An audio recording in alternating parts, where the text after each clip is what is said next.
Sejam todos muito bem-vindos à casa do Padre Pio, mais uma vez, mais um encontro nosso nas segundas-feiras, especialmente bem-vindos àqueles que estão conosco pela primeira vez, aqueles que voltam, sejam todos congregados nesse... Hoje é um dia especial em termos de vibração, temos algumas companhias interessantes, para não dizer outras palavras.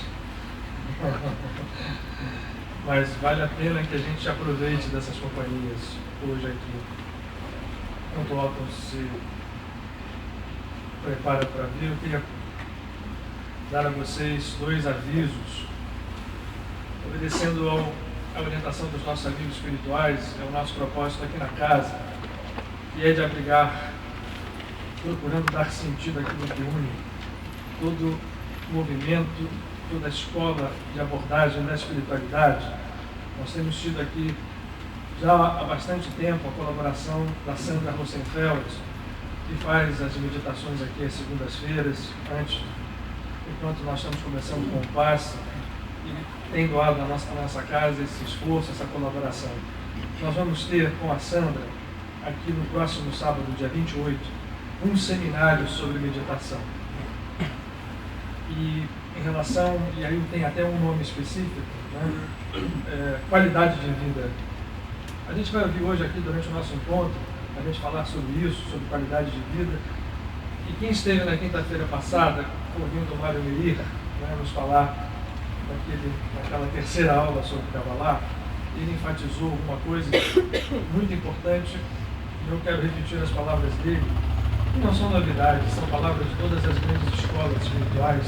Não há evolução espiritual sem meditação, sem que nós nos entreguemos a um método de meditação, seja ele qual for.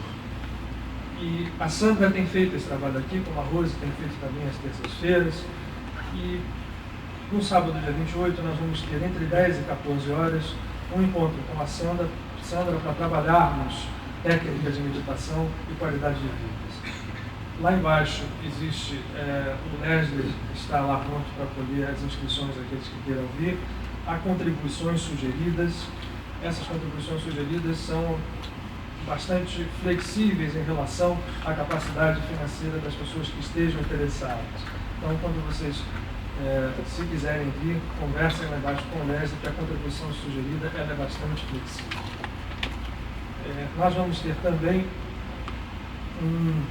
um cine-debate, eu gostei desse nome aqui, cine-debate, criativo, com o nosso querido Nelson Soares, que é um trabalhador aqui da casa, que já conheço há tantos anos, sobre ufologia, e também no sábado, só que no dia 4 de abril, também de 10 às 14 horas. E também há contribuições sugeridas, e essas contribuições sugeridas são flexíveis, de acordo com a capacitação de cada um. Nós temos feito isso porque nos auxilia aqui na casa a movimentar todas as atividades que nós temos para procurar fazer com que a casa possa cada vez mais cumprir o seu próprio objetivo. Então, os que estão interessados, por favor, depois que acabar, se estiverem, procurem lá o Leslie na secretaria, que ele tem toda a informação para passar para vocês. Sábado, dia 28, com a Sandra, no dia 4 de abril, com o Nelson, um cine-debate sobre ufologia, e 28 a meditação. Otton?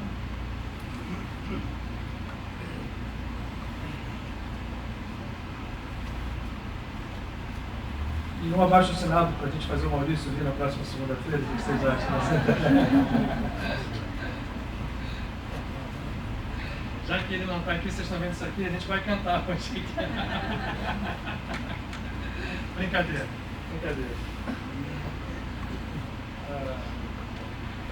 Boa noite. Tá bom, hein? Hoje, olha, não fiquem inibidos, não. Meta a mão no bolso e colabore. Que filme, né? Aqueles irmãos que saíram juntos não se desgrudam. Não, Luiz. Meta a mão no bolso e colabore. Não se esqueça, não. Por favor. Vamos lá. Então, 2 historinhas ou 3 historinhas. Depois vamos para o entreato e depois lá. Nasruddin perdeu 1000 dinares. disse a seu filho: não devemos divulgar essa perla a ninguém. Meu pai, respondeu o filho, tu ordenas e eu obedeço. Não contarei a ninguém. Mas explica-me qual a utilidade de manter esse caso em segredo. É para que não aconteçam duas desgraças. Primeiro, a diminuição de nossa fortuna. Segundo, a alegria maldosa de nossos vizinhos.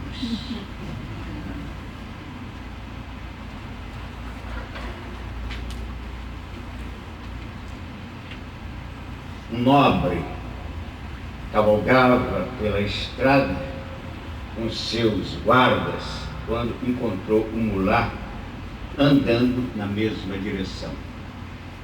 Aonde vais? Perguntou ele. E o mulato não respondeu.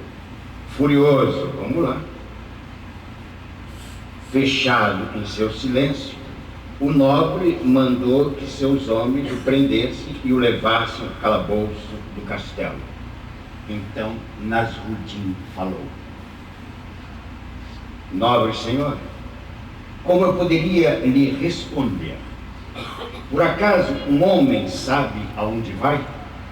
Eu pensei que ia para casa dos estudos, e eis que agora eu vou para a masmorra do castelo. Tudo o que eu sei é que tudo está nas mãos do Senhor.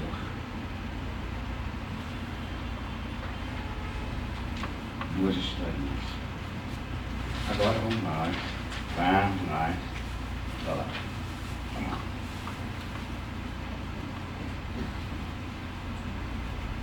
E a prece?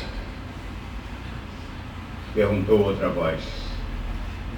O que fazes da prece se ocultas as religiões? A prece é indiferente às religiões. Quando criança, solicitava a ajuda de seus pais e pensava em pedir intercessão ao vizinho? Claro que não. Quando estavas doente e a febre aproximava do teu corpo, é isso?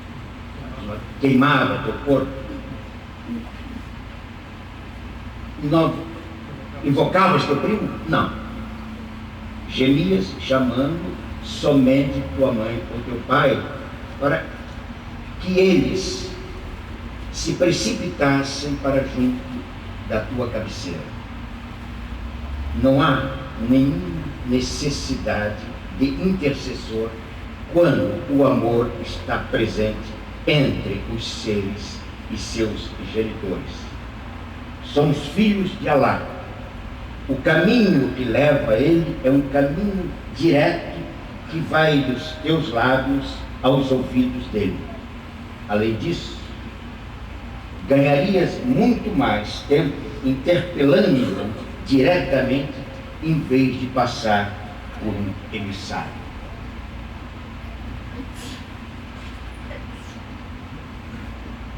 Senhor, perdoa-me. Senhor, perdoa-me aquilo que conheces melhor do que eu. Se rescindir, Senhor, perdoa-me de novo. Senhor, perdoa-me quando me comprometo a fazer alguma coisa e encontras minha promessa esquecida.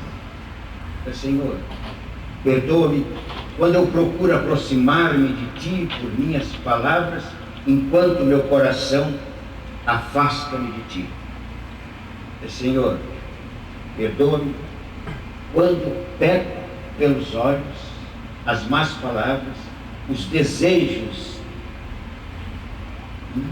imoderados do coração, as falsidades da língua.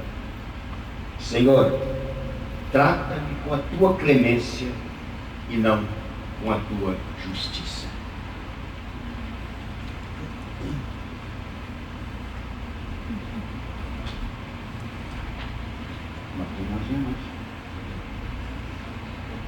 A noite já se adensava.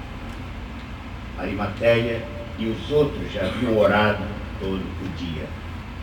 E ele disse: somente atingireis o céu, homens, pela construção da terra. E a primeira coisa a fazer desse caminho é construirdes a vós mesmos. Lutai contra os vossos pensamentos desonestos, porque se permitides, eles vos destruirão e destruirão tudo o que esteja à vossa volta. A sinceridade é a chave do conhecimento. Só a verdade liberta, e a verdade basta surgir uma só vez, um só momento, em um só coração, para que nada nunca mais possa dela detê-la e a tudo invada. Sede este coração, e ouvi quando vos digo: harmonizai-vos com a natureza. Acaso algum dia aprendeste, surpreendeste a natureza em falsificação? Não é ela perfeitamente sincera e verdadeira e perfeitamente divina? E não é essa perfeitamente divina a sua origem? Desculpe. É essa perfeitamente divina a origem da vossa? Desculpa que às vezes me falha a leitura. Obrigado. Semana que vem nós temos Gabi. Deixar para semana. Muita coisa, Gabi.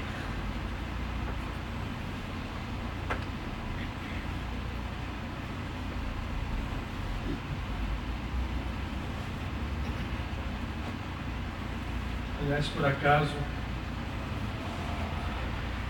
não existe, né? Kabir é uma das presenças que nós temos hoje vivendo aqui, e a razão de eu ter trazido para compartilhar com vocês. Certamente você está todo mundo curioso daquilo que eu fiquei escrevendo aqui no quadro antes, né? Mas eu ter trazido para compartilhar com vocês uns trechos, não de Kabir, mas vocês notaram que o Otton fez algumas leituras, todas elas vinculadas, seja do Nasruddin, seja do Ali ibn Taleb, né, que você leu, que foi um mestre sufi, no sufismo. Necessariamente o santo é um poeta, e não foi à toa que eu trouxe para compartilhar com vocês algumas passagens que eu acho interessantíssimas para o nosso aprendizado de hoje, de um também dos grandes mestres sufis, chamado Omar Khayyam. Omar Khayyam, entre outras coisas, redigiu um poema que, os poucos poemas sufis, os poucos poemas orientais que veio a ser conhecido no Ocidente de uma forma bastante divulgada, que é o Rubaiyat, né? Rubaiyat não é só nome de churrascaria em São Paulo. Aliás, aqui está dizendo alguém que é um bom lugar, que é um restaurante, mas enfim, no Rio de Janeiro já teve também. O Rubaiyat é o nome desse poema místico de Omar Khayyam. E o Paramahansa Yogananda, nosso tão querido e amado Paramahansa Yogananda, fez um estudo, porque há uma tradução, não sei, aqueles que compõem um dos nossos poetas maiores, Manuel Bandeira, fez uma tradução do Omar Khayyam, do Rubaiyat, para português. E aí o que está interessante desse nosso, de estudarmos isso, é para nós vermos como as coisas são divinas, independente do aspecto que se possam olhar as coisas, que elas possam ser olhadas. Manuel Bandeira fez uma tradução voltada para uma ótica erótica, no sentido bom dessa palavra, né? Um erotismo poético, e traduziu o poema nessa ótica e encarando o Omar Khayyam como fosse um agnóstico. Olha que coisa fantástica, né? E se você vai à tradução de Manuel Bandeira, não fica ilógico essa percepção que ele teve. Traduziu aquilo para o português, com a sua veia de poeta que é, né? E trouxe essa visão O Paramahansa Yogananda, em paralelo, faz um trabalho relacionando cada uma das estrofes, cada uma das partes desse poema com uma busca mística. E aí é que é interessante nós entendermos a grandiosidade, a infinitude da obra divina, como óticas diversas podem ser lançadas sobre fatos que nos parecem, a um primeiro olhar, às vezes uma coisa e são outra. Um outro exemplo disso também é o Shirhashirima, ou o Cântico dos Cânticos, um dos livros da Bíblia, que conta o amor entre uma pastora e um pastor, ou uma pastora e um rei, atribuído ao rei Salomão, e que está posto, se a gente tem a Bíblia em casa, né, vocês vão lá e vão ver no Velho Testamento, o Cântico dos Cânticos, que é um poema que tem uma carga de erotismo que às vezes chega até a estranhar a gente entender, ou procurar entender, por que esse livro está ali na Bíblia. Né? Esses são os grandes mistérios da vida, né? São os grandes desafios à nossa capacidade de compreensão do que seja a verdadeira espiritualidade. No entanto, é sabido, e nós vamos tratar aqui, ao longo desse ano, do Shirhashirima, do Cântico dos Cânticos, a um profundo estudo, não somente entre os místicos judeus, mas entre os católicos. Pra vocês terem uma ideia, vários dos chamados grandes padres da igreja estudaram o Cântico dos Cânticos, e é opinião comum entre todos eles, esse é um dos livros, se não o mais sagrado da Bíblia, um dos mais sagrados. Na verdade, o Cântico dos Cânticos é tido como repositório dos conhecimentos mais profundos, essa união divina.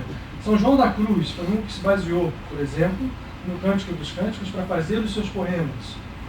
Aquele poema bastante conhecido, Da Noite Escura da Alma, é um poema baseado no Cântico dos Cânticos. Então, Paramahansa Yogananda, quando olhou o Rubaiyat e fez esse trabalho, mostrou o divino por detrás de qualquer coisa. E é isso que nós vamos hoje trabalhar um pouquinho. E aí vocês podem perguntar, mas caramba, e aí o que está relacionado uma coisa a ver com a outra aqui? Né? A gente aqui, eu rabisquei e puxei para cá, dei trabalho para Cláudio e para o Cláudio. A nossa dupla Cláudia e Cláudio. Os 72 sopros de Elohim.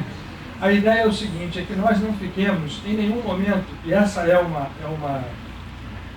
certamente uma determinação dos nossos amigos espirituais, sem nós sairmos daqui às segundas-feiras com instrumentos de trabalho às mãos. Não significa que a gente saia cada segunda-feira com um diferente, porque aí também vai para o lado inverso da história. O que adianta a gente ter? Né? 500 mil não usa nenhum. Como nós temos aqui na casa uma visão que procura entender em todas as óticas da espiritualidade aquilo que pode ser posto sob um veio comum, a gente já falou isso. Nós vamos, em algum momento aqui próximo, estudar a Tara Vermelha, que é uma das 21 taras que apresentam vamos dizer assim, uma ponte muito grande de união entre a alma e o seu Criador. Também tem esse enfoque. Nós vamos olhar sobre outros enfoques para que as pessoas que vêm aqui à casa, que procuram encontrar aqui na casa algum tipo de, de perfume espiritual, né, possam escolher aquele que mais se afine, né, que seja mais condizente com a sua percepção de espiritualidade e de vida. Então hoje o que nós vamos fazer, eu pretendo, a parte final, é nós usarmos esse instrumento. Nós tivemos o Mário aqui na quinta-feira ensinando meditação cabalística, meditação abulafiana. Então, já que ele, não que ele seja, né, a ideia é que a gente entenda que não há mestres, mas como ele é um belo representante da escola abulafiana aqui no Brasil, e certamente no mundo, a gente se animou para que pudéssemos compartilhar instrumentos abulafianos de meditação, por eficacíssimos que são, em relação às nossas vidas. Então, a parte final eu pretendo ser feliz em explicar para vocês o que nós estamos tratando aqui e o que isto pode nos auxiliar, a nós todos, nesse trabalho de crescimento em conjunto. Muito bem. Rosa, nossa astróloga. Nós estamos no ano solar, não é verdade? Começando. Áries começou quando?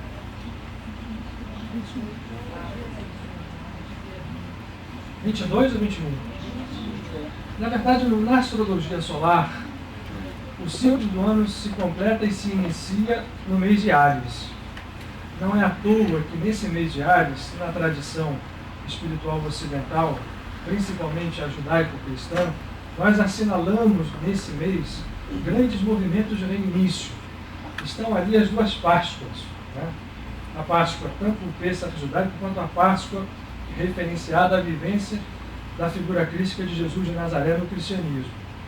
Todos os dois, hoje, muito mal entendidos por aqueles que olham a superfície das coisas.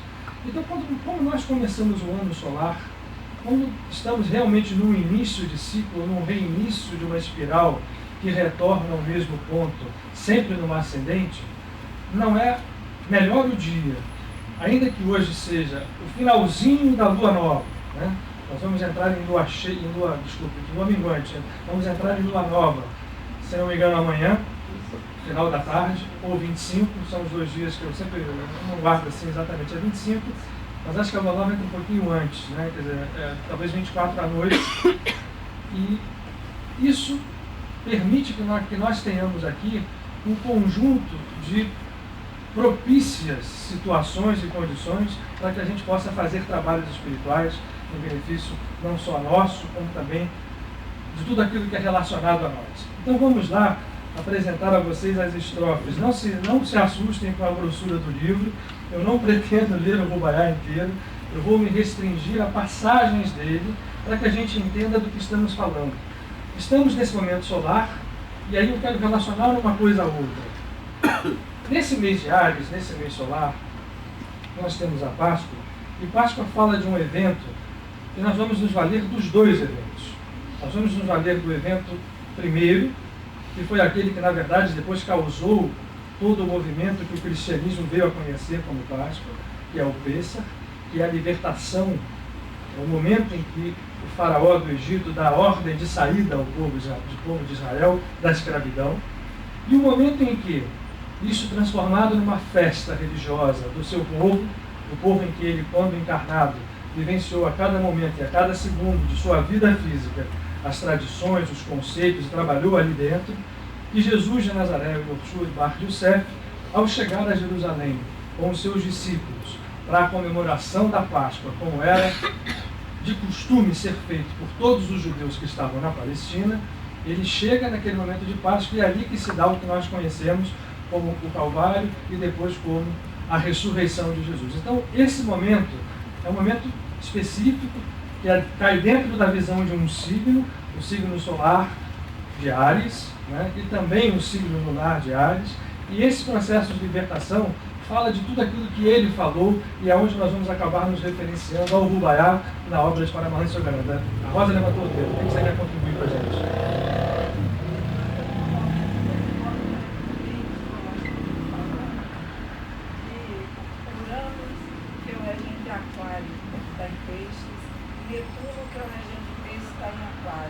Então, peraí, deixa eu só falar, porque eu sei que se eu disser que eu vou levar o microfone a isso, eu não vou querer falar. Ela está nos dizendo que nós estamos num momento muito importante, que Urano, que é o regente de Aquário, está em Peixes, e Netuno, que é o regente de Peixes, está no signo de Aquário. Okay? Isso significa o quê? Reforça a energia desses 2 signos, que representam Peixes, representa o lado espiritual, e é um final de ciclo também. E Urano, que rege Aquário, é a libertação, é o crescimento. Nós estamos chegando.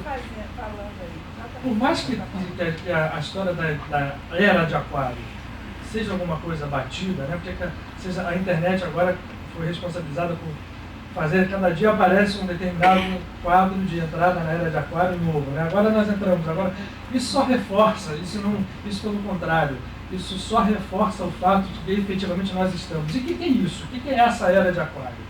É a era em que nós temos que despertar, todos nós, sem exceção de nenhum, para um estado de consciência que é chamado de consciência crística ou de consciência messiânica, e isto é a resposta a todos os processos, a todos os movimentos de ação e reação, a todo o sofrimento, a toda a dor, a todo engano, a toda a ilusão que nós temos vivido, é a resposta libertadora a isso.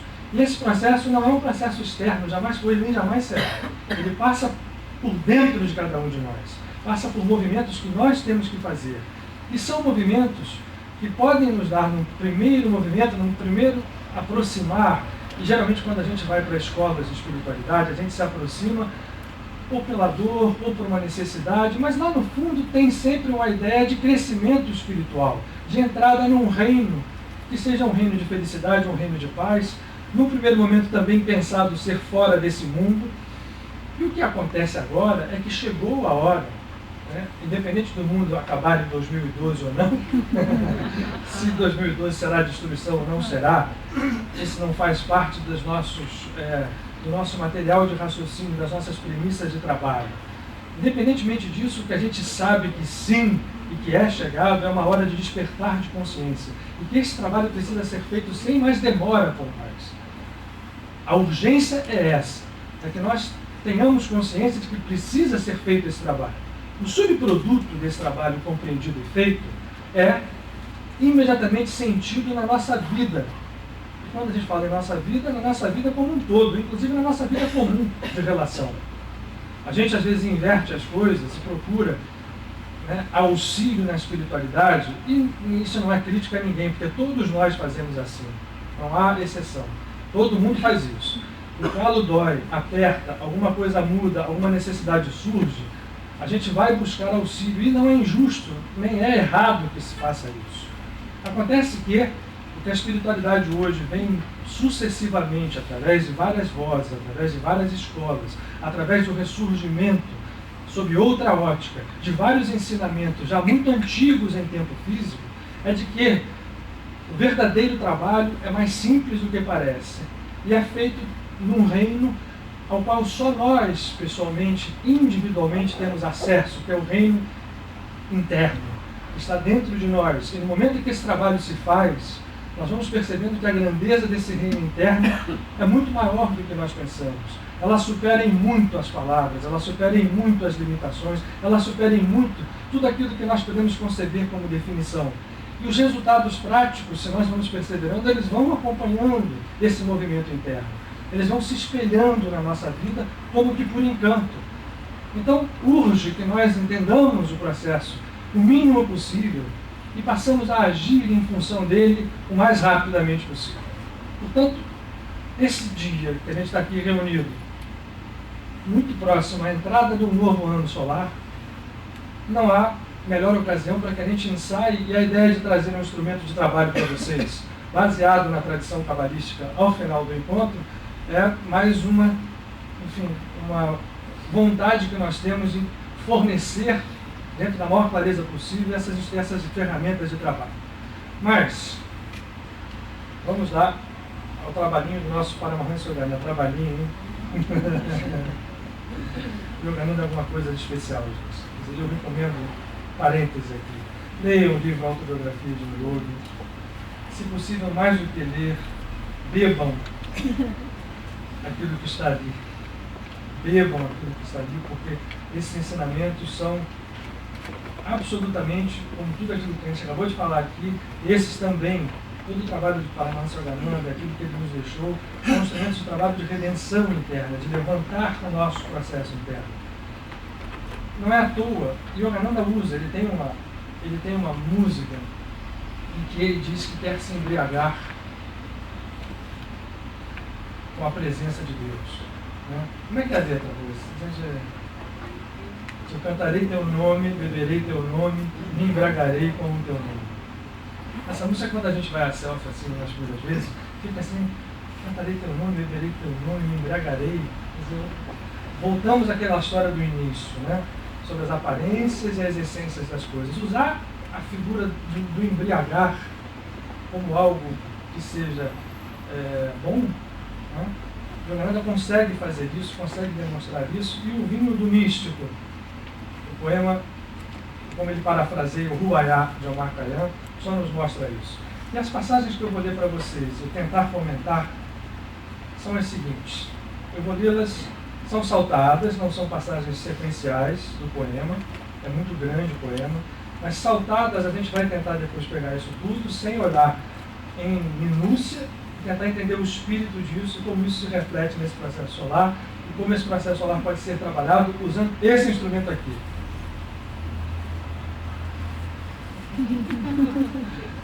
É salada no bom sentido da palavra, tá? A primeira estrofe diz o seguinte, agora absolutamente sério.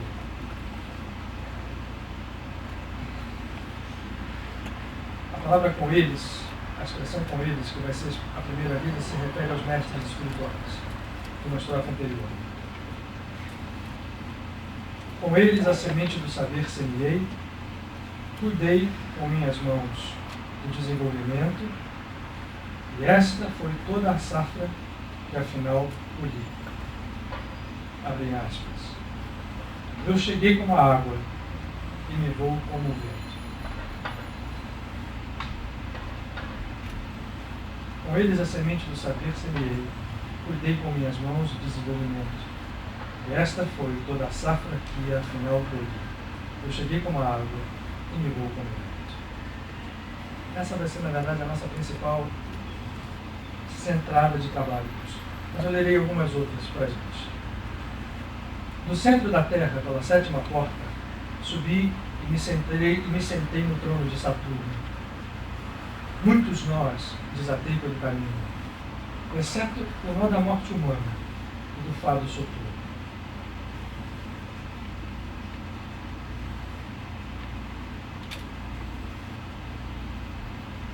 Uma porta existia e a chave eu não achei. E um véu, além do qual não pude ver, enfim, parece que há algum tempo falamos, tu e eu, mas então já não havia mais a ti e a mim.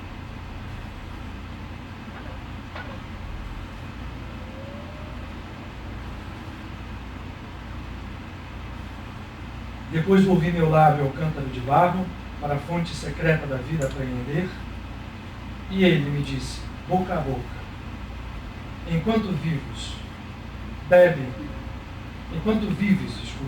bebe, que já não voltas depois de morrer. Essa merece uma segunda leitura, que eu errei. Depois volvi meu lábio ao cântaro de barro, para a fonte secreta da vida apreender. E ele me disse, boca a boca, enquanto vives, bebe, e já não voltas depois de morrer.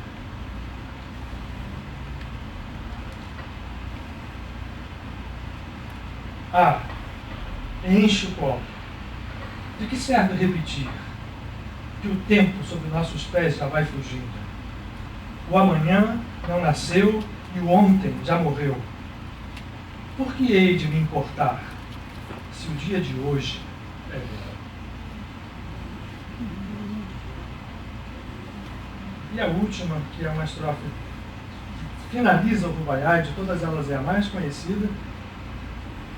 Lembre-se que o Marcaliano é um sufi, da tradição sufi, e o sufi, como o islamismo, o símbolo do Islã, essa lua crescente como uma estrela, não é por acaso referencial à lua, é um referencial místico, profundamente presente no Islã, em toda a sua escola mística. Diz o último ponto, a penúltima estrofe. A lua de meu deleite, que não conheces minguante, já surge a lua no céu de novo, na amplidão. Quantas vezes, nascendo, ela, de agora em diante, neste mesmo jardim, me há de buscar em vão. Então, vamos começar de trás para frente, vamos começar dessa última estrofe. O que significa a lua na tradição mística? A lua está posicionada no chakra do coração dos homens. Por que razão? Porque a lua, como o planeta gêmeo da Terra que reflete a luz solar, ela refrata e nos fornece e reflete uma luz que não é dela ainda. E passa por fases. Fases que se repetem ciclicamente, desde sempre e a sempre. Parênteses aqui, desde sempre e a sempre, enquanto nós estivermos presos nos ciclos lunares. Por que o profeta Muhammad, quem esteve aqui no sábado, lembra que ao nós falarmos o nome de 42 letras, que uma das histórias do número 42 está no fato de o profeta Muhammad ter 42 escribas à sua volta para registrar o Corão, e que desses 42 escribas nasceu a escola Sufi. O sufismo, e Muhammad lançou esse crescente com a estrela, exatamente no sentido de que nós hoje estamos todos em estágios lunares e que passamos por fases. Minguamos, renovamos, crescemos, planificamos e voltamos a minguar. Isto se dará enquanto nós estivermos presos à fieira do tempo. Estar presos à fieira do tempo não significa nem necessariamente, significa sim muito, estarmos presos à ação e à reação, à sementeira e à colheita que nós mesmos fazemos com os nossos atos, em qualquer dimensão. Entendamos ato como pensamento, como sentimento, como palavra e como ação física. Atos são tudo isso. Então, nossos atos regem a sementeira e preveem a colheita. Esse processo se dá ciclicamente e não necessariamente de uma forma negativa. O karma, como nós o conhecemos, e os mestres do Oriente, principalmente os mestres da tradição védica e principalmente o Bhagavan Krishna, nos falam exatamente isso.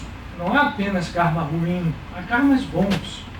E se fosse possível fases da lua não repetidas, para que a gente entenda bem essa figura, fases que durassem de acordo com o nosso comando, nós teríamos minguantes maiores, ou crescentes maiores, ou estados de lua nova maiores, ou estados de lua cheia. Mas o Marcariano, no final do seu poema, diz o seguinte: ó lua do meu deleite que não conheces minguante. O que diz a escola Sufi? A iluminação se dá quando nós saímos dos estádios que se repetem ciclicamente, com minguantes e estados de lua nova ou totalmente oculta, e entramos num crescente perpétuo, até chegarmos à plenitude da lua que reflete, e na visão mística Sufi, quando esta lua se faz cheia em plenitude no nosso coração, através do entendimento do amor, a lua ganha brilho próprio. Ela passa, isso é uma figura, gente, vamos entender disso, é uma figura de trabalho espiritual. Ela ganha brilho próprio e nós passamos, e por isso a estrela está incorporada aqui, ó, no símbolo islâmico. Essa estrela significa o seguinte: com o crescimento da lua, quando ela crescer e tomar a estrela por inteiro, a gente usou aqui o preto por uma questão só de contraste, mas normalmente ela é branca e a estrela também. Quando a lua cheia se fundir, ela vira sol. E ao virarmos sol, ao emitirmos luz própria, nós deixamos de estar em fases. O nosso karma, seja ele bom ou ruim, é superado. Nós deixamos de estar sob o sabor do dia e da noite, ou das dualidades. Nós passamos a comandar ao invés de sermos comandados. E isso só se faz em total plenitude quando nós temos essa consciência alcançada, quando nós estamos nesse estado de união perpétua com o nosso Criador. Muito bem. O Marcariano, nesse trabalho divino do místico, a gente começou de trás para frente, eu vou voltar então de trás para frente, até chegarmos à primeira fala mais. Ele fala também que esse processo pode ser acelerado quando você bebe do vinho. O vinho, para ele, quando você se embriaga, o vinho significa a relação direta com Deus. Você pode apressar o processo de transformar a lua em sol através da embriaguez. O vinho, para eles todos, significa essa... Sempre é isso. O Márcio está dizendo que o vinho é uma aceleração do estágio da embriaguez. Por que a gente tem... o que acontece quando a gente utiliza, quando bebe álcool? Todo mundo aqui já bebeu e sabe que você entra num estágio em que você vai aos poucos se desconectando da vida física. Há uma festa judaica, só para reforçar aquilo que o Marcos está dizendo, chamada Purim. No Purim, uma das ordens é que efetivamente se beba. Por que razão que se faz isso? Exatamente para que você desconecte a sua prisão kármica e todas as injunções que a vida de ação e reação te prendem aos estados superiores da consciência. É como se fosse efetivamente essa embriaguez mística, esse estado em que você não se prende aos processos normais de ação e reação, e por estar em contato com Deus ou com o infinito, esta presença nos transforma de forma completa e total. Talvez por isso eles... Oi?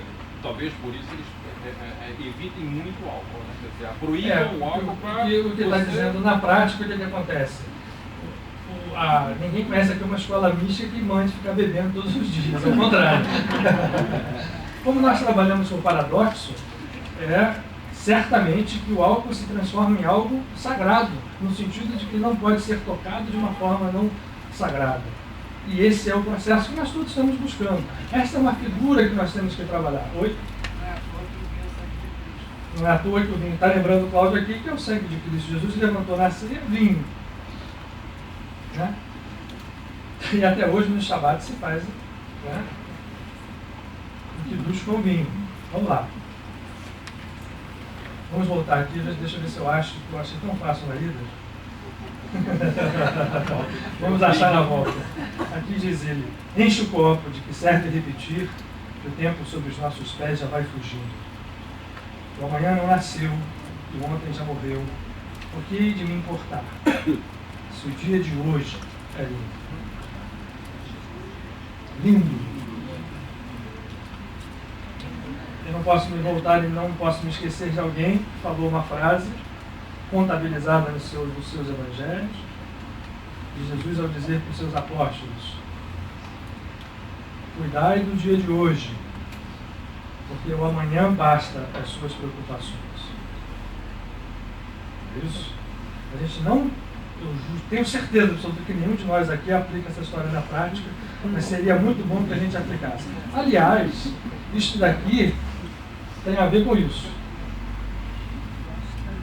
Não é fácil não. Para nós que nós estamos nessa minguante crescente, nova, cheia, minguante crescente, nova, cheia, essa história do dia de hoje, o amanhã e o ontem são problemas. A gente vive muito mais o ontem, né? Se a gente fizer uma parada todos os dias e olhar, certamente o ontem tem um peso muito grande na nossa vida, tão grande quanto o amanhã, e o hoje passa como se fosse nada. Cada dia passa e a gente se preocupou muito com aquilo que o ontem nos trouxe e certamente com o medo do que o amanhã vai nos trazer. E o dia de hoje vai ficando espremido, e todo o potencial que há nele de realização crística é jogado fora seguidamente até o final das nossas vidas. Depois volvi meu lábio ao cântaro de barro, para a fonte secreta da vida apreender. E ele me disse, boca a boca: enquanto vives, bebe, e já não voltas depois de morrer. Acho que essa está perfeitamente fácil de se entender. Né? Enquanto vives, no sentido de que nós, aí sim a vida está referenciada aos planos, não só físico, hein? Estamos falando aqui de vida física e de vida depois da vida física, no plano astral, e segundo Paramahansa Yogananda nas suas explicações, de vida após vida astral. Porque nós temos, né, essas três figuras que aqui estão, nos mostram com uma boa dose de detalhe que nós temos outras manifestações do ser. Eu deixei 3 aqui para a gente dizer: aqui está o conjunto físico, etérico, emocional, aqui está o causal, o astral, né? O astral causal, e aqui está só o corpo causal. Ainda este corpo precisa ser entregue. Segundo Yogananda, a vida, enquanto vives, e portanto bebe enquanto vives, aonde quer que nós estejamos, encarnados fisicamente ou não, bebamos dessa presença, porque aí eu não volto depois de morrer, seja onde se der a minha morte. Morte, que eu quero dizer, é passagem entre esferas vibratórias de vida. A gente sabe que quando a gente perde o corpo físico e vai para o plano invisível, o plano astral, normalmente o processo se dá conosco, nós todos regressamos à vida física em reencarnações sucessivas. Alguns de nós perdem o corpo astral e ficam com corpos mais sutis e não reencarnam mais em planetas com essa esfera de vibração conhecida como plano físico ou universo físico, mas passam a reencarnar em planos mais sutis. A meta não é reencarnar em planos mais sutis sucessivamente. A meta é não reencarnar mais, não só a reencarnação densa de matéria, mas também as reencarnações mais sutis, e ir perdendo as nossas manifestações de densidade até o reencontro com a natureza divina, aonde o indizível, aonde o inefável tomam conta do pensamento, tomam conta das concepções, e a gente não pode chegar a elas, nem de brincadeira, por enquanto. Só viver, só ir em direção a elas. A outra, eu vou me deter um pouquinho na primeira, mas a gente vai repetir de trás para frente, para entender que no centro da Terra, pela 7ª porta, subi e me sentei no trono de Saturno. Muitos nós eu desatei pelo caminho, exceto o nó da morte humana e do fado soturno. Aqui, eu acho que fica também mais no centro da Terra, pela 7ª porta, ao trono de Saturno. Eu acho que fica facilmente dedutível que nós estamos falando dos centros espirituais que estão presentes. Deixa eu puxar esse podcast para ficar atrás aqui. Deixa eu tirar. Aqui está. Aqui está, gente. Eu vou segurar nas mãos, depois eu ponho no quadro.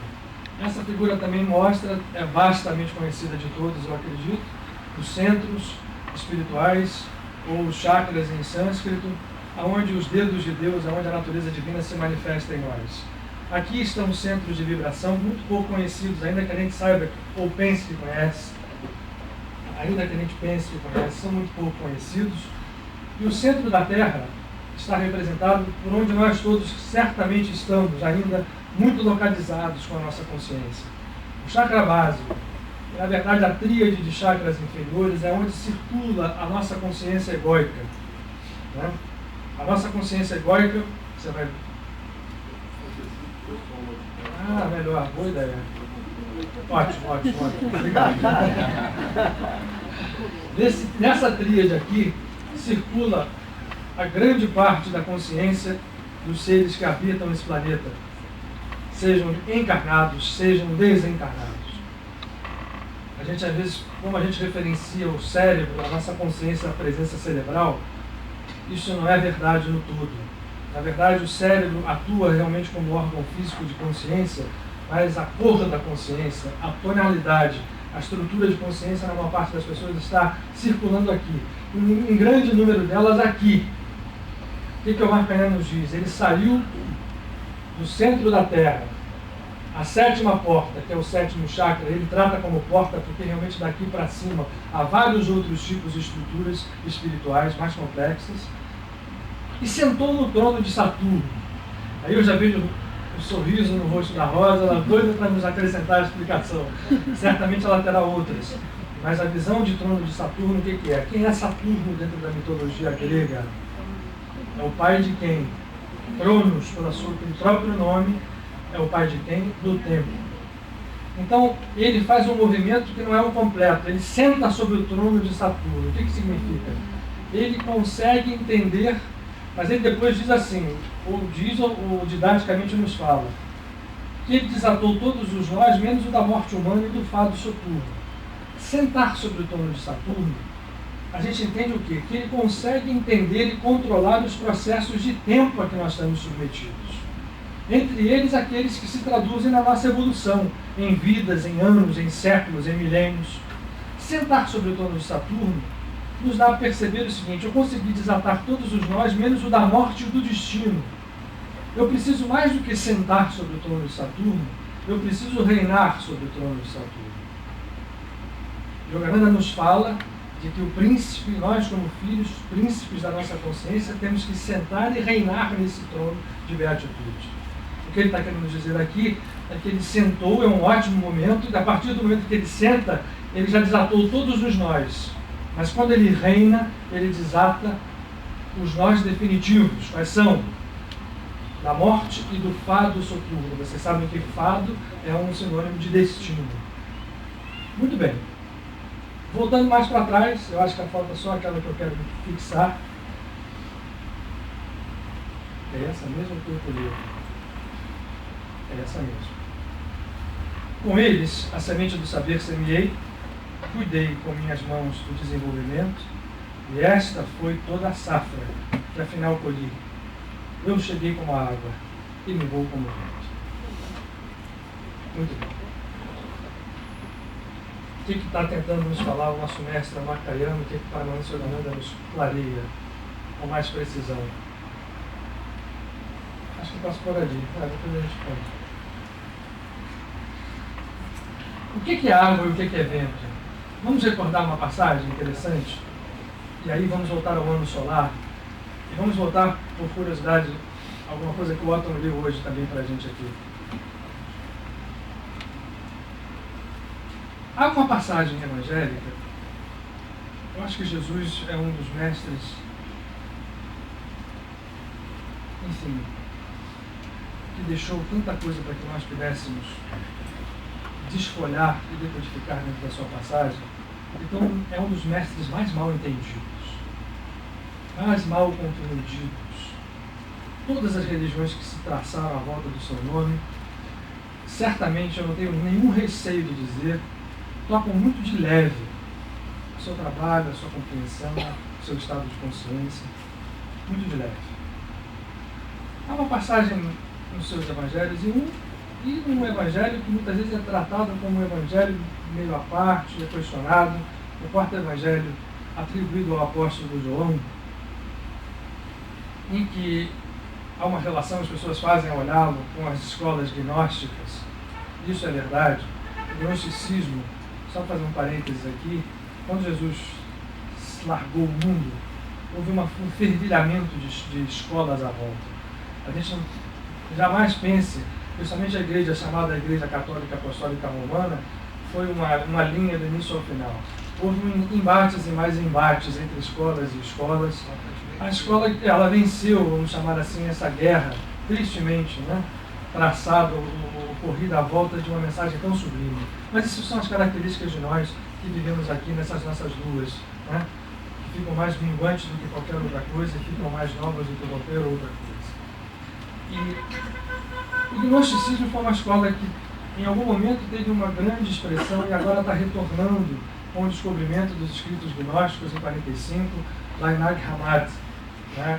Onde dentre eles o evangelho chamado hoje o quinto evangelho do apóstolo Tomé, mas nem só esse. Esse evangelho quarto também é um evangelho muito parecido com os chamados evangelhos gnósticos. E ele foi muito deturpado. Para ele ser trazido, eu acho que ele foi trazido para dentro do cânone cristão, católico, por uma obra do divino, porque ele realmente, em alguns momentos ele sai e foi trazido até, ele se refere, por exemplo, João, a gente sabe que dentre os apóstolos, era um dos apóstolos mais judaizantes que havia, judaizante no sentido bom da palavra. Ele era um dos cumpridores da lei mosaica com uma intensidade muito grande. E esse evangelho, estranhamente, as referências que são feitas ao judaísmo, às vezes criam polêmicas onde não devia haver. Mas o que nos interessa é o seguinte: há um momento grandioso desse evangelho, há um grande finale, que é uma das coisas mais sublimes que já foi escrita e nos apresentada, eu acho que para que nós possamos entendê-la agora. Lá no final, vocês lembram que é uma conversa noturna de Jesus, que era um mestre, era um rabino, era um rav, que vivia naquele momento em completa abertura dentro da Palestina e que conversava abertamente com outros mestres, com mestres do templo, com mestres do Sanedrim, com mestres cabalísticos, que os havia tanto à época. E na conversa com um deles, chamado Nicodemos, que foi um dos que apoiou fortemente essa visão renovadora que Jesus trazia ao judaísmo naquele momento, essa conversa é relatada no Evangelho de João, uma conversa tida à noite, em que Nicodemos faz a Jesus algumas perguntas. Nós já conversamos sobre isso aqui algumas vezes. Será fácil. Quem conhece, vai lembrar. As primeiras perguntas são: como é que as coisas são? Por que o mundo é assim? E por que a vida se dá dessa forma? O que a gente precisa fazer para chegar ao reino? Essa é a pergunta capital de Nicodemos. O reino. Eu gostaria muito que essa palavra ficasse aqui. O reino. Jesus diz assim: Nicodemos, para que a gente herde o reino, é preciso nascer de novo. Quem não nascer de novo, não verá o reino de forma alguma. Aí Nicodemos faz a seguinte pergunta: mas mestre, o que isso quer dizer com nascer de novo? Eu preciso voltar ao ventre da minha mãe, voltar a ser criança outra vez e retornar?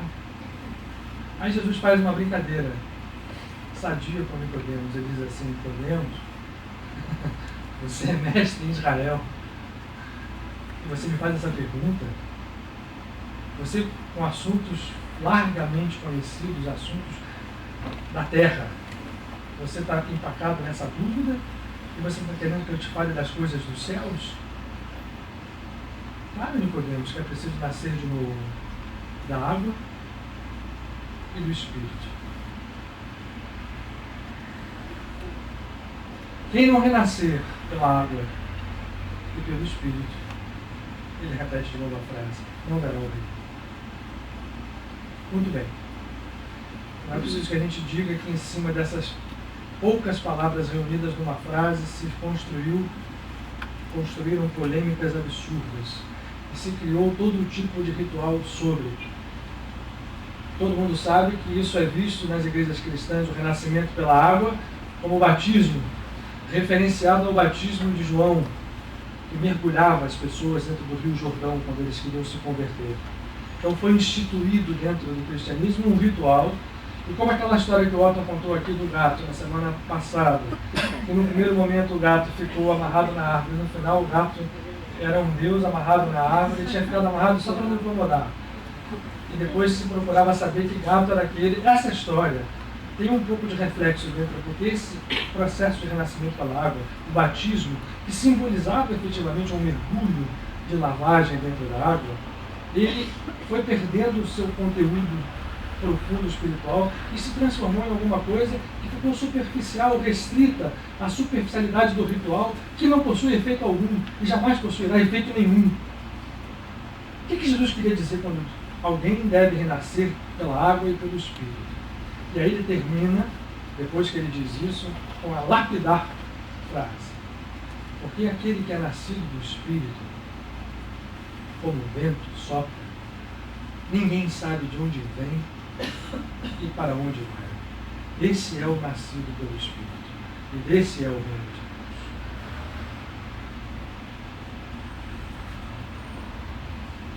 Água, como vocês ouviram agora no poema de Omar Khayyam, eu cheguei como água e vou como o vento.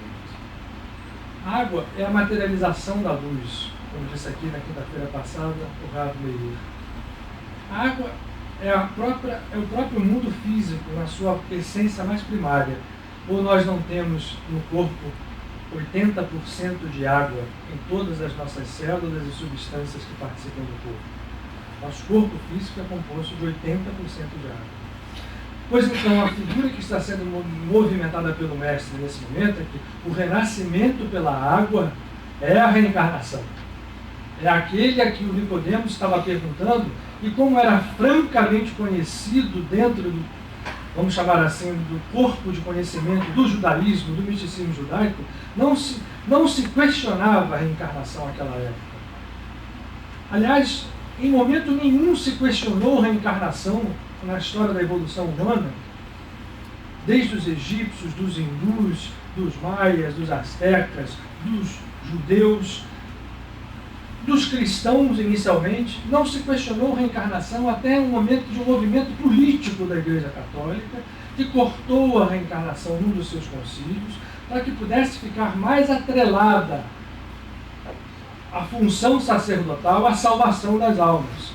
Porque imagine o seguinte: se a reencarnação é uma verdade, e eu posso me valer do meu próprio movimento para progredir, ainda que a gente não se valha dele, e a reencarnação se torne muito mais uma roda repetitiva do que um processo de crescimento, a gente faz mais da reencarnação uma repetição, como a gente só pensa no passado e no futuro, e larga o hoje. Eu estou só jogando meu passado para frente, eu estou reagindo, eu estou recebendo aquilo que eu plantei, está no espaço e tempo fora, eu já não sei mais, aquilo que eu recebi de volta eu reajo sempre da mesma forma e só estou reproduzindo esse processo. Então os avanços por reencarnação são muito pequenos para o que poderia ser. Nós não temos essa consciência. O avanço por reencarnação, eu repito, ele não é tão grande, mas ele é absolutamente inquestionável, e naquele momento também era. E Nicodemos faz uma pergunta que Jesus ri, porque diz assim: peraí, Nicodemos, A gente está falando de coisas dos céus, ninguém questiona a reencarnação aqui. A reencarnação é francamente, fartamente entendida, reconhecida. A gente vai à Torá e vai ver os códigos da Torá mostrarem claramente a reencarnação presente em todos os momentos da codificação. No primeiro movimento, lá na Torá com Moshe. E se a gente vai olhar os Vedas e toda a tradição hindu, não se questiona mesmo. O budismo, menos ainda. Jesus falou, não é isso que eu estou me referindo. Você precisa renascer, sim. Não é que você vai parar de renascer. Então, quem não renasce pela água e não renasce pelo Espírito, não vai ver o reino de Deus. Mas eu estou aqui para dizer que o importante é o renascimento pelo Espírito. Por que razão? No momento em que eu renasço pelo Espírito, uma coisa sai de cena. Sai de cena. E por mais que isso seja a nós que acabamos nos apegando à reencarnação como único instrumento de evolução, isso às vezes bate um pouco.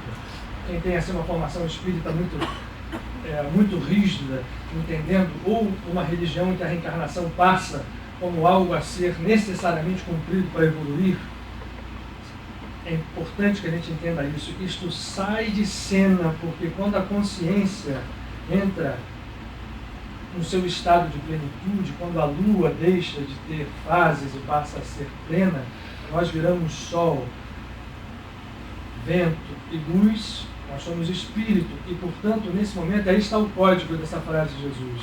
Ao vento ninguém sabe, ele sopra e ninguém sabe de onde vem, para onde vai. O que está querendo ser dito aqui? Não é uma coisa lançada a esmo, é dizer o seguinte: eu não consigo traçar linhas restritas entre causa e efeito. O vento é livre. Livre, portanto, de quê? Do karma. Livre de quê? Da prisão. Através do quê? Do conhecimento da verdade. Porque também ali, logo em seguida, esse fato se dá um pouquinho antes da prisão, dele ser levado a Pôncio Pilatos, e Pilatos pergunta diretamente a Jesus o que é a verdade. Jesus fica calado, porque antes ele tinha dito, aliás, tinha dito isso antes aos apóstolos: conhecereis a verdade vos libertará. Mas para Pilatos ele diz: eu venho da verdade para a verdade eu vou. E aí Pilatos pergunta: o que é a verdade? Sem resposta. Essa verdade realmente não tem resposta, porque não é verdade e mentira dual como a gente está acostumado aqui a lidar. A gente já viu aqui e acabamos de ver hoje uma prova de que verdades e mentiras, em cima de alguma coisa que o Manuel Bandeira faz um poema erótico e o Garanda faz um trabalho místico. Então, quem está com a verdade e quem está com a mentira? Dos dois. Então, a verdade e a mentira vão muito além desse processo. Essa verdade que fala Jesus é muito outra. É esse estado de espírito, de realização crística, de profundidade espiritual que vence karma, que desfaz karma, como quem desfaz ilusão. E ele não estava sendo, em nenhum momento, inovador em absoluto. Ele trazia esse processo para dizer assim: olha só, até hoje, e até João, o reino dos céus era tomado à força. Agora não. Agora o reino dos céus chega por outro movimento. O movimento de conhecimento da verdade é o mesmo que Bhagavan Krishna no Gita, depois de umas sucessivas passagens explicando a Arjuna os efeitos do karma, as devoções, os céus que são atingidos pelos devotos, que são devotos de uma forma, devotos de outra, e ele diferencia nos diversos tipos de yoga: o karma yoga, a yoga da ação, a yoga bhakti, que é a yoga da devoção. Ele propõe a Kriya Yoga, que é a yoga da libertação, da limpeza, que faz assim com o karma. E todas as escolas de meditação profunda, vinculadas a esse conhecimento, nos levam a esse processo. Krishna também no final diz isso a Arjuna: mas aquele devoto mais amado é aquele que se entrega a mim por inteiro. E quem se entrega a mim por inteiro se une a mim. E quem se une a mim está liberto. E quem está liberto não está mais preso a nenhuma roda, a nenhuma reencarnação, a nenhum karma, a nenhum nada. Olha só, se nós estamos assim, nós temos que procurar entrar nesse outro processo. E para isso a meditação é fundamental. E para isso, esse processo na nossa vida tem que ser trabalhado. E eu quero aproveitar os últimos 15 minutos para compartilhar com vocês um instrumento que está aqui, senão ia ficar um absurdo ter escrito isso tudo e não ter falado nada sobre isso. Porque esse assunto vai muito longe. Me desculpem, eu vou fazer um freio aqui, um ponto, mas eu acho que a gente tem material de trabalho para pensar.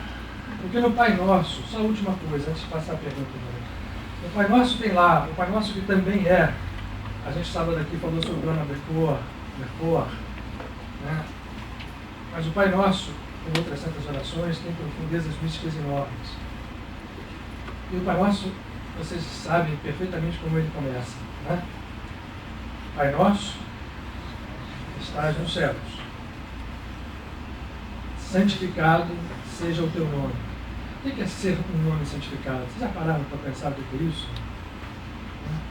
A palavra santo não se arrepia, não. A gente já vai começar a falar sobre o Pai Nosso agora. Mas quando a gente fala de um nome santificado, tem toda uma implicação. Nós vamos tratar de Pai Nosso aqui brevemente, só sobre o Pai Nosso como instrumento místico de acesso ao divino, de acesso a essa alimentação. Mas logo depois diz assim: venha a nós o teu reino. Não é verdade? Quem é esse? Né? Venha a nós o teu reino. Não é nos leva para o teu reino. Cada segundo, cada pequeno ponto é importante. Não é nos traga, não nos puxe para o teu reino. Venha a nós o teu reino. E logo o seguinte tem uma outra contrafase. Ele diz assim: tua vontade seja feita. Olha a ordem.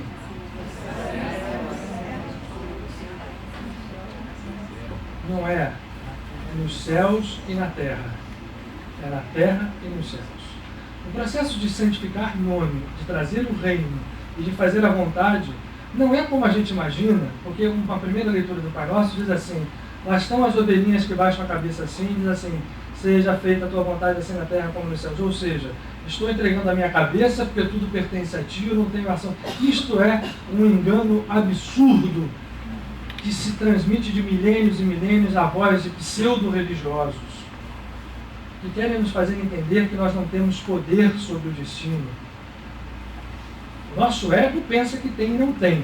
Como Pedro, com toda a clareza, disse àquele que estava ali: eu de mim nada tenho. Pedro já estava consciente disso. Mas eu tenho, eu, não mim. Mim não tem nada, como em português. Né? Que a gente está ouvindo cada vez mais essa história: para mim fazer, para mim dizer, para mim ouvir. O português bom diz eu, antes de verbo ou pronome pessoal, eu. Essa é uma boa figura para a gente lembrar que o ego não tem nada, mas o eu tem. E o eu, atributo do eu, é misericórdia, é amor incondicional, é humildade. O ego não tem humildade, o ego tem falsa humildade, o ego tem falso conhecimento. Mas o ego pode se tornar rapidamente alguma coisa perfundida pelo eu, até porque nos mistérios sagrados da vida ele está ali porque está. Então, nesse momento em que nós temos a consciência do eu, esse eu passa a trabalhar, e a vontade que é feita não é uma vontade resignada de alguém, porque as nossas fases que são ternas dizem assim: ou o ego se acha o que não é, né? Ou, me ajuda a completar, ele se acha o que não é, ou ele é o que não acha. O fato é, muitas das pessoas acham que ser fiel a Deus é baixar a cabeça e dizer assim: aconteça comigo.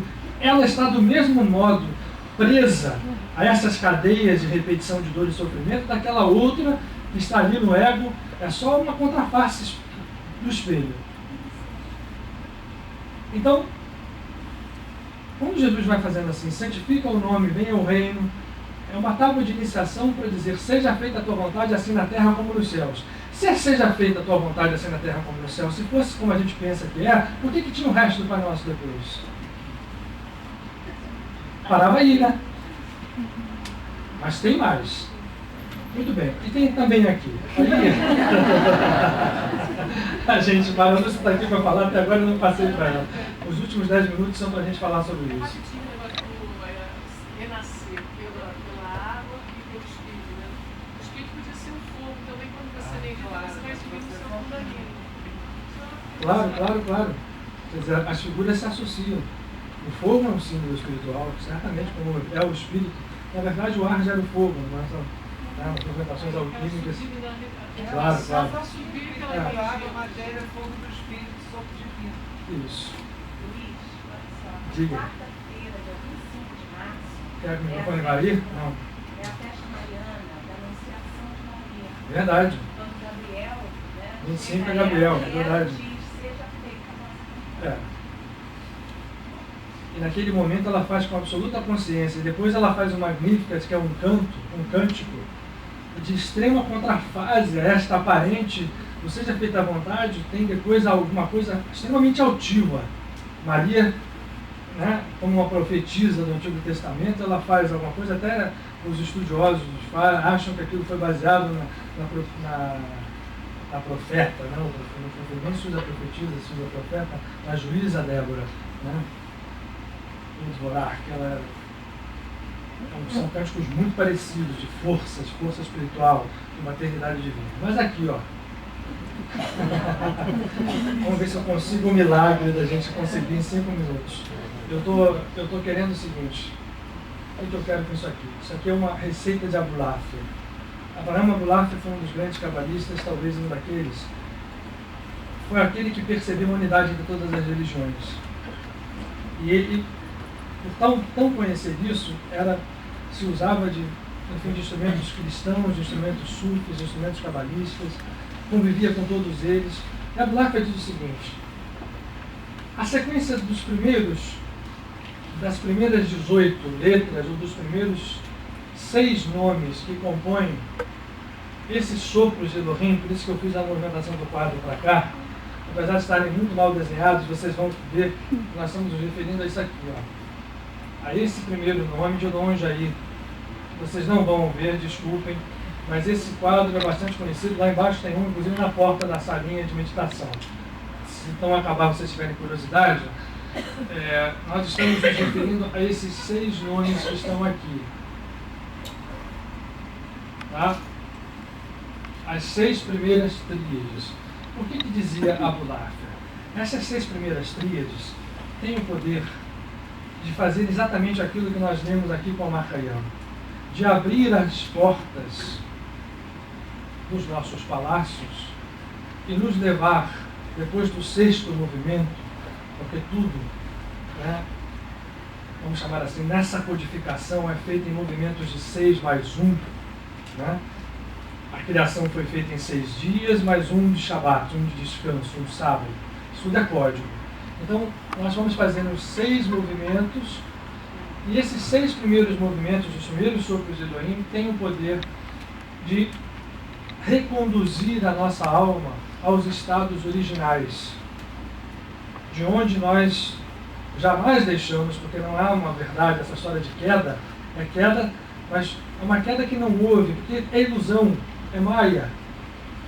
A nossa centelha crística está lá viva, não morreu jamais. A nossa união com o Criador não morre jamais. Portanto, os sopros de Elohim, para quem não conhece, de onde que eles vêm, de onde que aparecem essas letras hebraicas? Elas estão postas em 3 versículos do livro de Êxodos. No momento de uma história que nós todos conhecemos, em que o povo de Israel está acuado à frente do Mar Morto e os egípcios cercam todos os acampamentos e se preparam para destruir Israel. Nesse momento, o povo que estava junto com Moisés e que tinha visto todos aqueles milagres, ele tinha saído do Egito. Por isso eu resolvi trazer isso hoje, porque nós estamos perto da Páscoa, e a Páscoa foi o movimento que dá a libertação, e eles avançam, chegam no mar, o povo começa a dizer: mas vem cá, você trouxe a gente aqui para morrer aqui, então, a história era essa. Nós já tínhamos visto milagre pra caramba, hein? Mas ainda assim, você botou a gente aqui para morrer, agora, né, imprensado pelos egípcios, a gente vai morrer, e afinal, afogado no mar. E aí, começam 3 versículos, cada um deles composto. A Torá ela se coloca em linhas, em colunas, matematicamente como se fosse uma matriz de 42 linhas cada uma. E essas 42 linhas estão postas letra a letra. Tanto que é difícil para quem vai ler Torá, para quem é leitor, porque não tem pontuação, não tem nada, você tem que conhecer muito bem. Tanto que quando vai uma leitura feita, fica sempre alguém com um texto pontuado do lado, porque se a pessoa erra juntar as letras para fazer uma palavra, aquele que tem um ponto corrige a leitura. Porque ela aposta ali, ela anda só com as consoantes. As consoantes desses versículos são 72, cada versículo tem 72 letras. Então, 3 versículos com 72 letras são 216. E eles são permutados de uma forma que a primeira letra do primeiro versículo é usada com a última letra do último, depois a do meio, eu não sei exatamente agora para dizer para vocês perfeitamente, mas é uma permutação nessa ordem, e se compõe, então, portanto, as 72 tríades. Qual é o trecho? É o trecho em que começa dizendo que, nesse momento em que o povo estava à frente do mar, a coluna de fogo e nuvem, né, que andava à frente, olha, eles botaram o dedo em cima do Moisés e estavam andando de dia com uma manifestação de uma nuvem luminosa que de noite virava uma coluna de fogo. E ainda assim duvidaram. Esse ainda assim somos todos nós. Tá? E essa coluna saiu da frente para trás. Assim começa esse versículo. Se posicionou e fez entre eles e os egípcios uma escuridão densa. E Moisés levanta no final o seu bastão sobre o mar se abre e o povo passa. Aqui está escrito tudo isso aqui, só que está tudo permutado. O que dizem os grandes sábios espirituais? Isso está aqui, ó, nesse conjunto de livros que os templários cristãos, na Idade Média, trouxeram. A gente não vai fazer o exercício em conjunto, não, vocês vão fazer em casa. A gente tem que respeitar o tempo. Trouxeram de Jerusalém para o Ocidente, entregaram em Toledo a um rabino chamado Moshe de Leon. Mas foram os templários cristãos que trouxeram esse livro. Para a gente ver aqui, ó, a junção da história. No Zohar está esse conceito dos nomes de 72, ou dos sopros de Elohim, os sopros de Deus. Por quê? Isso aqui é um mantra, quando falado, e um yantra, quando escrito. Esse conceito sânscrito é muito claro. Olha aqui, ó. Aqui está o yantra de Hanuman, uma das manifestações da divindade muito conhecidas e muito utilizadas no hinduísmo. Uma estrela de 6 pontas. Nenhuma coisa disso aqui é enfeite não, tá, gente? Nenhuma aqui é enfeite, é bonito, mas não é enfeite. Todas essas manifestações geométricas, esses desenhos e as cores, significam coisas. Aqui também é a mesma coisa.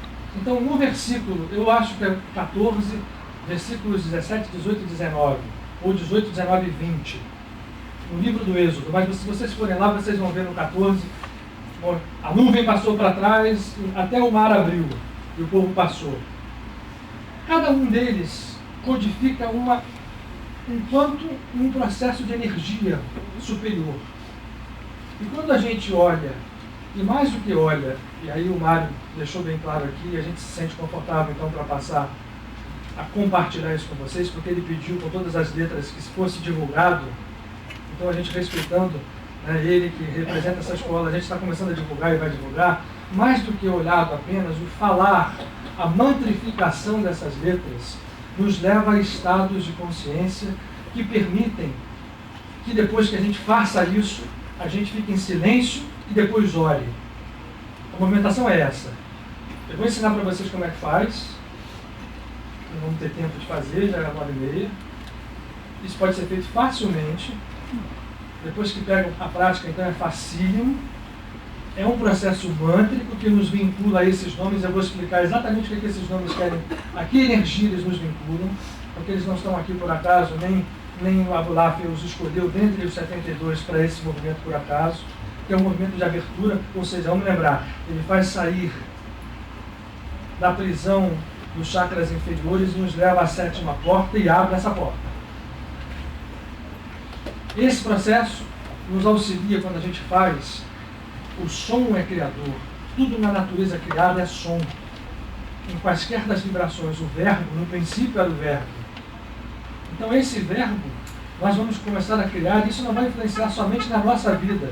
Não só, na hora que a gente faz isso lá dentro de nós, começa a influenciar no nosso vizinho, no nosso irmão, na nossa filha, no nosso filho, no nosso pai, no nosso trabalho, no nosso mundo, na nossa cidade. Quantos mais fizerem isso, ou quantos mais se dedicam à meditação, mais.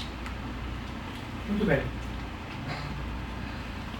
Isso aqui, por que esses mantras estão postos aqui? Porque eles são a vogal natural de cada uma dessas letras.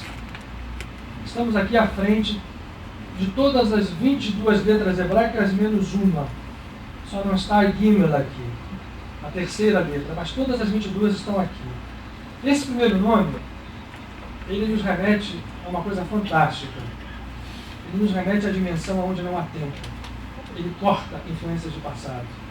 Ele nos ajuda a meditar para cortar processos que no passado estão vivendo dentro de nós. Hábitos, estruturas reativas. Esse primeiro nome aqui. Esse segundo faz a outro inverso. Ele abre e corta as estruturas positivas. O terceiro nome é o nome do milagre propriamente dito. Ah, sim. Segundo os sábios que estudam isso, esses nomes foram usados para Moshe abrir o mar.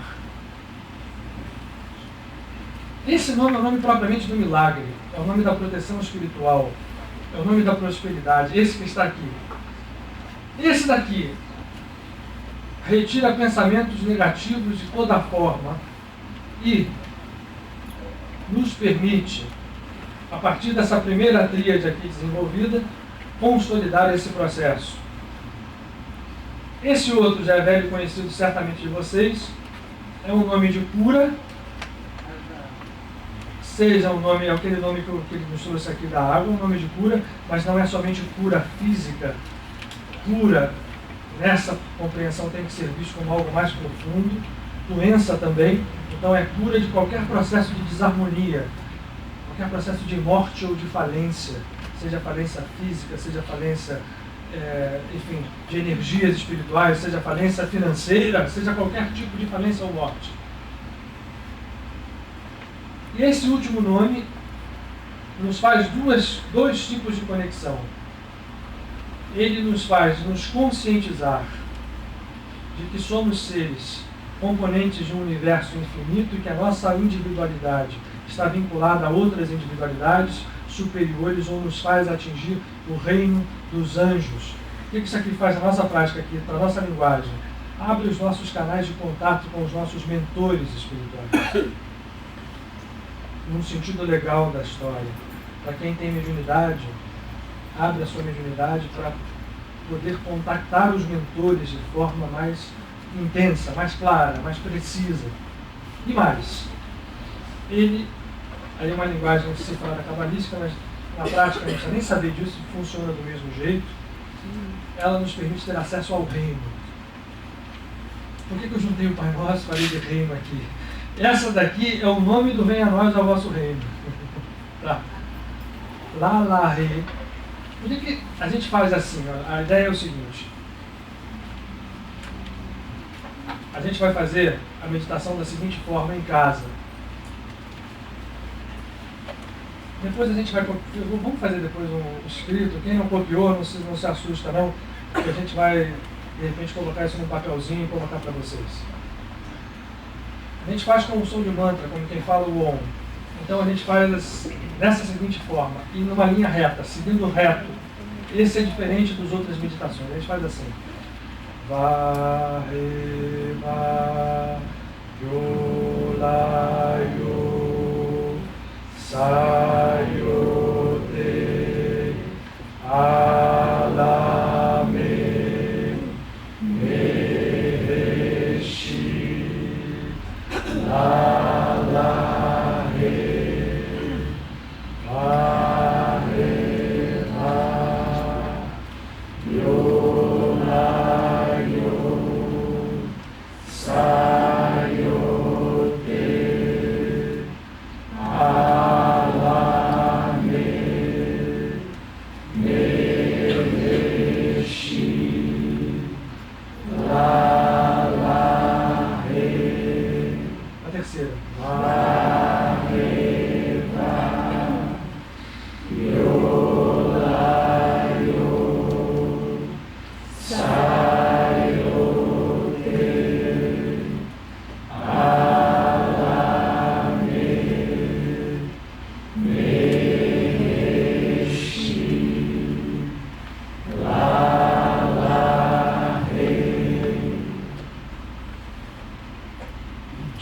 tempo curto, vocês notam, eu fiz muito rápido em casa, vocês podem esticar um pouco mais isso. E a linha é essa. E a Bularta recomenda nos seus escritos essas primeiras, isso aqui se refere, aqui nós temos, na verdade, 6 vezes 3, 18 letras. 18 é gemátria de vida, a palavra Haim, vida. Isso significa que abre a porta da vida, do reino. A gente deve fazer sentido, vocês vão ver que isso muda, mexe. Né? Nem que pareça mais grego, não é grego, é hebraico, mas nem é hebraico. É somente a vogal. O que é var, revar? Aqui está um vav, aqui está um rei e aqui está um vav.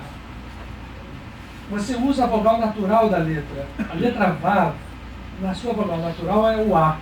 Então a gente tira a letra, não o nome da letra não. A gente só fala a contração da vogal natural, vá. O rei, que é essa letra que está aqui, mal desenhada, melhor desenhada várias vezes aqui, a vogal natural é E, então re. Vá de novo. Aqui é yud. Yud, a vogal natural é yu. Não me perguntem por que não é yu, é yud. Né? É porque a gente fala yud, mas se escreve com um yud, tá? Mas yo, lá, yo. Aqui que é um samer. Lá é lamed, desculpe. É lamed, e do lamed a vogal natural é lá. Aqui do samer, a vogal natural é sa. Novamente o yod, do yud, e do tet, te. Ok? Aqui o ain é a. Essa letra se chama ain, a. Outra vez um lamed, aparece aqui, olha, a mesma letra, lá. E aqui o men sofit, que ela está desenhada esse quadradinho aqui, porque é uma letra final, é men. Tá? Então aqui é outro men, só que é o men inicial, tá? Não é um sofit, mas é a mesma letra. Apenas ela muda quando ela está posicionada ou no final ou em outra posição da palavra. Né? Essa aqui é mais abertinha, ela tem um pauzinho assim lá dentro. Isso tudo é estrutura energética, tá, gente? Ela não está desenhada assim por acaso, nem porque é bonitinho, nem por chifrinho. Quando foi feito isso, é o meu pensamento que levou os mestres védicos a fazerem os yantras. Ok? Então, o me, re, e o shin, que é essa letra que parece um tridente, que está aqui, né, e em várias outras das tríades. O shin, a vogal natural é shi. Outra vez o lá, do lamed, outro lamed lá, e outra vez um rei com a vogal natural rei. Então nós vamos fazer a segunda bularfa. Esse ativa esses centros, nos vincula a essas vibrações. À medida que a gente vai fazendo e vai praticando, em casa, em qualquer lugar, isso é rápido. Eu gosto dessa porque é rápido. 3 vezes não faz mal a ninguém. 12 faz melhor. 22 é ótimo. E se você perder a conta, mais ainda. Porque a bularfa diz algumas coisas que eu não vou dizer para vocês. Está nos livros dele. E quando você entra num processo, algumas coisas acontecem, mas por favor, eu não vou dizer exatamente por isso. Não fiquem pensando em algumas coisas que possam acontecer. São boas, tá? Não são, ninguém vai sair voando nem levitando. Mas são coisas boas que, se a pessoa faz a prática acontecer, como qualquer processo meditativo, né? Também não é nenhuma coisa que é só ali. Mas isso aqui é muito prático para a gente. Muito prático mesmo. Isso aqui ajuda a resolver problema de vida, gente. Tá? Se feito com consciência, né? Porque a fórmula mágica, ela não vai funcionar só porque ela é fórmula mágica. Toda fórmula mágica precisa de ser dada vida a ela. A gente precisa fazer com que ela acenda. E o fogo, para acender, é a nossa devoção, o nosso estado de concentração interior. Ok? Muito bem, gente. Muito obrigado. Vamos só levantar um pouquinho, fazer a oração final em 2 segundos. Já que a gente não tem Maurício.